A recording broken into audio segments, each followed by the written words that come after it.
Use of this service is subject to the terms and conditions printed in size 3 font at the back left wall of the store next to the white display unit.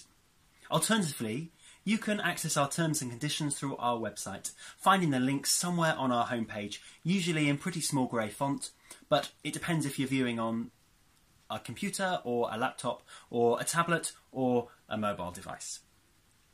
Okay, so it's not always that hard to find them, is it? But they're not always easy to make sense of, are they? Terms and conditions are often long, full of legal jargon, and it's not unusual that I'm still left not really sure what they mean after I've read them. In fact, I confess that sometimes I just tick the box and say I've read them and move on.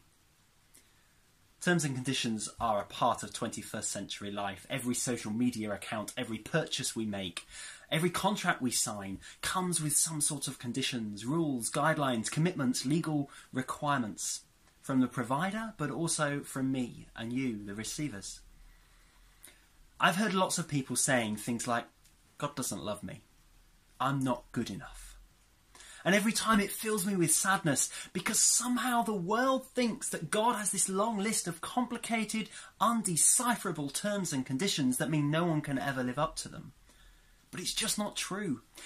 This misconception. In the Bible, there's a letter that Paul writes where he talks about this sense of being cut off from God. I'm putting it in my own words here, but you can look it up for yourself if you want. It's Colossians 1:21-22. Once you were cut off from God because of your evil deeds, but now you are reconciled because of Jesus, made holy and blameless and no longer cut off. In the Gospel of John, we read Jesus saying, "Anyone who comes to me, I will never drive away." A relationship with God doesn't need to start with a contract of terms and conditions. It doesn't start with us needing to be perfect or thinking that we're not good enough. There's no legal requirements. Relationship with God starts with accepting the wonderful and amazing fact that God loves us for who we are and drives no one away. If you haven't already, start a relationship with God today. He's ready and waiting to hear from you and to accept you into his open and loving arms.